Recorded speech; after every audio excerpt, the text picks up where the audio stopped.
नमस्कार, मैं हूं जयश्री नागदा और आप देख रहे हैं बेबाक बोल। तो दोस्तों, आखिरकार चुनाव आयोग को ये मानना पड़ गया कि वोटर्स धांधली हुई थी। जो पिछले दिनों जितने भी चुनाव हुए उन सब के अंदर कुछ न कुछ ऐसा जरूर हुआ था जिससे भारी उथल पुथल मचा और विपक्ष का जो वोट था वो कहीं ना कहीं कमजोर हुआ या उसको कहीं ना कहीं रोक करके सत्ता पक्ष का जो वोट था वो अचानक से बढ़ गया। और बिना किसी लहर या बिना किसी ऐसे एक माहौल के भी जब सत्ता पक्ष की लगातार हर चुनाव में जीत होती गई तो कहीं ना कहीं ये सवाल और भी ज़्यादा गहरे होते गए, ये सवाल और भी ज़्यादा पुख्ता होते गए। विपक्ष लगातार इन सवालों को उठाता रहा, लेकिन चुनाव आयोग था कि उसके कान पर जूं तक नहीं रहेंगी। आप जानते हैं कि राजीव कुमार अब तक के सबसे ज़्यादा विवादित या अब तक के सबसे ज़्यादा जिनका नाम इस तरह से लिया जाएगा कि उन्होंने विपक्ष की आवाज़ को या जनता की आवाज़ को बिल्कुल नहीं सुना और एक तरीके से केंद्र सरकार के एक एजेंट के रूप में उन्होंने काम किया। राजीव कुमार को हमेशा इस तरह से याद किया जाएगा और ये भी कहा जाता रहा कि अंतिम जिस दिन वो रिटायर्ड हुए उससे पहले वो दिल्ली को तोहफे में देकर के जाएंगे प्रधानमंत्री मोदी को, और यही बात सच भी हुई। क्या था क्या नहीं था, किस तरीके से धांधली हुई, ये लगातार सवालों के घेरे में है। क्या किया गया, पहले आप जानते हैं कि लगातार ईवीएम पर सवाल उठते रहे। ईवीएम पर जब कोई बात नहीं बनी तो ईवीएम से वो घेरा निकल करके और ज़्यादा हो गया। उसके बाद में कई सारी पुलिस को कंट्रोल में लिया गया, काफ़ी सारी चीज़ें जो है वो पूरा एक इकोसिस्टम जिसको कहते हैं वो एक कंप्लीट सिस्टम जो था वो विपक्ष के अगेंस्ट चला जाता गया और चुनाव जिन्हें निष्पक्ष कराने की जिम्मेदारी चुनाव आयोग की थी वो कहीं ना कहीं सिरे से वो बात हट गई। और अब जो चुनाव हुए पिछले, फिर चाहे हरियाणा के चुनाव ले लीजिए, फिर चाहे महाराष्ट्र के चुनाव ले लीजिए, आप दिल्ली के चुनाव ले लीजिए, हर जगह ऐसा कुछ हुआ। और ख़ास करके यूपी के चुनाव भी आपको, उपचुनाव जो हुए थे वो याद होंगे आपको कि किस तरीके से मुस्लिम वोटर्स को पुलिस द्वारा रोका गया था, जबकि पुलिस को इसका बिल्कुल भी अधिकार नहीं होता कि वो वोटर आईडी चेक करे या उनको रोके या जो भी कुछ वहाँ पर हुआ था। पूरी वहाँ की जो वीडियोस थी वो बहुत ज़्यादा वायरल हुई थी सोशल मीडिया पर और सबको ये पता था कि किस तरीके से मुस्लिम वोटर्स को वोट करने से रोका गया था, जबकि देश में ये हर एक जो नागरिक है भारत के उनका अधिकार है वोट करना, लेकिन उससे भी उनको वंचित कर दिया गया। तो इन तमाम बातों को आज फिर से करने की ज़रूरत इसलिए पड़ गई है क्योंकि दोस्तों अब कहीं ना कहीं के चुनाव आयोग जो है वो ये मान गया है एक तरीके से कि वोटर धांधली हुई थी। ऐसा क्यों मैं कह रही हूँ, क्योंकि दोस्तों अब वोटर आईडी और आधार को लिंक किया जा रहा है ताकि एक जो वो यूनिक नंबर है उसके तौर पर पहचान की जा सके और एक ही उस नंबर से कई सारे वोट ना पड़ जाएं। इस तरह की कुछ चीज़ें जो है वो सामने आई हैं। दोस्तों बता दूं किस तरह की खबरें जो है वो सामने आ रही हैं। वोटर कार्ड को आधार से लिंक करने की तैयारी, प्रक्रिया पर एक्सपर्ट की चर्चा जल्द शुरू होगी। सुप्रीम कोर्ट 2015 में इस पर रोक लगा चुका था। अब ये सवाल जो है वो लगातार पत्रकारों ने उठाए, विपक्ष ने उठाए, राहुल गांधी इनको लेकर के बहुत ज़्यादा संजीदा थे। आप जानते हैं कि दिल्ली के पूर्व मुख्यमंत्री अरविंद केजरीवाल इसको लेकर के कई बार सवाल उठा चुके थे और अब बंगाल में, पश्चिम बंगाल में चुनाव होने को हैं और ममता बनर्जी इसको लेकर के काफ़ी खासी चिंतित दिखाई दी थी और उन्होंने भी इसको लेकर के कई सारे सवाल उठाए। बंगाल से ममता बनर्जी ने, उनके हवाले से जो खबरें छप रही हैं वो ये है कि बंगाल के कई मतदाताओं को जो एपिक नंबर दिए गए हैं वही एपिक नंबर पंजाब, हरियाणा, गुजरात और बिहार के मतदाताओं को भी दिए गए हैं। उन्हें वो भाजपा ट्रेन से यहाँ मतदान के लिए लाएंगे जिन्हें इस प्रदेश में वोट डालने का अधिकार नहीं है। अब दोस्तों होता यह है कि जो एपिक नंबर थे वो और भी कई जगह वो नंबर बांट दिए गए और ऐसे में अचानक से, जिस तरीके से आपको ध्यान होगा, मैं आगे आपको बताऊंगी कि राहुल गांधी ने और सुप्रिया सूले और संजय राउत इन तीनों ने मिलकर एक प्रेस कॉन्फ्रेंस की थी और इस प्रेस कॉन्फ्रेंस के अंदर उन्होंने 3 मुख्य रूप से सवाल उठाए थे। बार बार उन सवालों को दोहराया जाता है और हर चुनाव को लेकर के वो सवाल बहुत एप्ट दिखाई देते हैं। उसके अंदर भी यही चीज़ें सामने आई थी कि चुनावों से पहले अचानक कैसे, पता नहीं कितने ही हज़ारों में, मतलब उन्होंने ये भी कह दिया था कि हिमाचल प्रदेश की जितनी जो आबादी है उतनी संख्या अचानक से वोटर लिस्ट में जुड़ जाती है और वो एक मुश्त वो पूरा का पूरा वोट भाजपा को चला जाता है और इस तरीके से एक बड़ा जो अंतर है जीत का वो भाजपा के पक्ष में चला जाता है और दूसरी जो पार्टियां हैं वो वहीं की वहीं रह जाती है। तो इन सवालों को लेकर के लगातार चुनाव आयोग कटघरे में खड़ा किया जाता रहा। इस तरह की खबरें दोस्तों अब छप रही हैं, जिसको लेकर के अब बात होने लगी है। किस तरह से खबरें इस पर आ रही हैं आपकी स्क्रीन पर।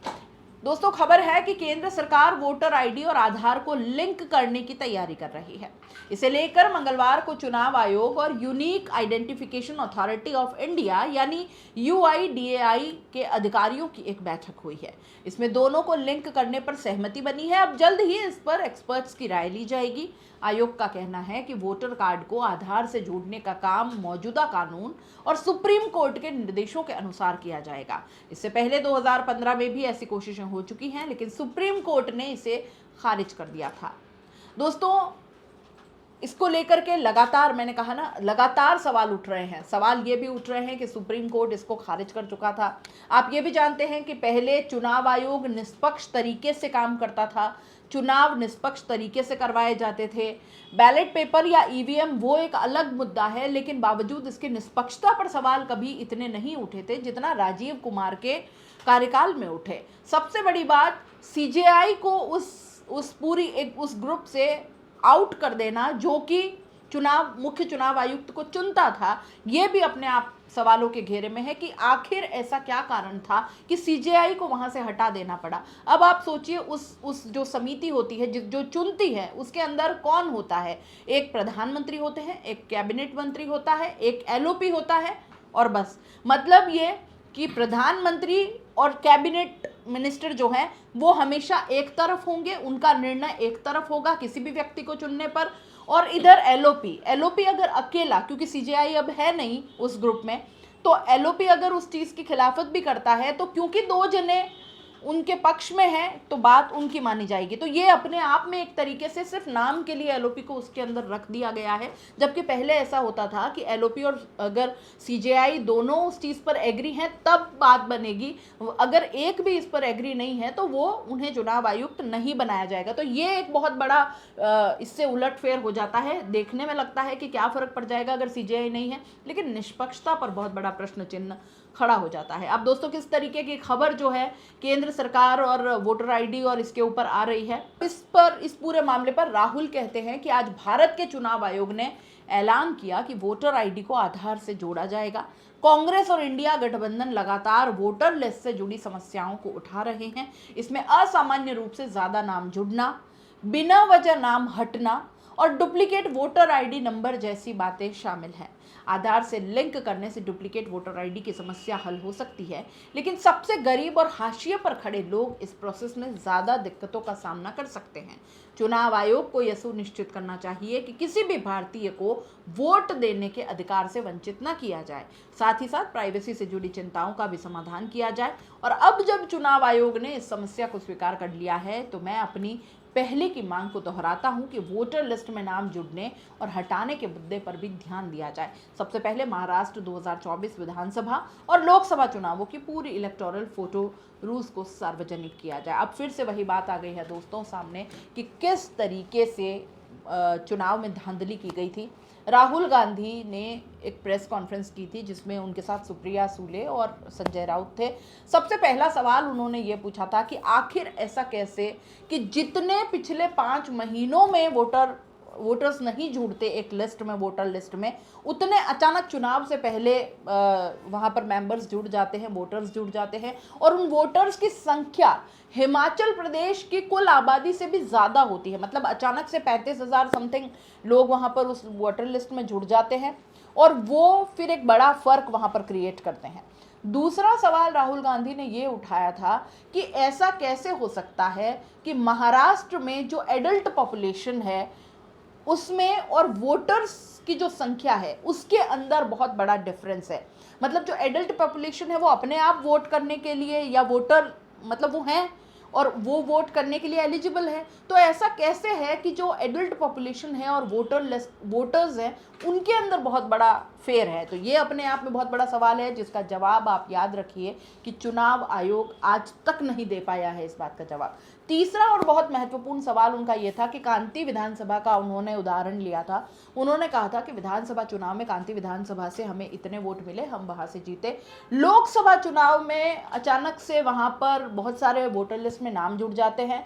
वो नाम जो थे वो एक तरफा बीजेपी को वोट करते हैं, सारे के सारे जितने भी नाम जुड़े वो सब बीजेपी को वोट करते हैं और फिर वहां से ये लोग लोकसभा चुनाव हार जाते हैं। तो ये अपने आप में बहुत बड़ा एक सवाल है कि आखिर ऐसा कैसे कि बहुत सारे नाम एक साथ जोड़े गए, इतने हजारों की संख्या में नाम जुड़े और वो नाम एक तरफा एक पार्टी के वोट उसमें पड़ते हैं और फिर वो जो है जो विधानसभा जो जनता जिता रही है विधानसभा चुनाव, लोकसभा चुनाव वो हरवा दे रही है।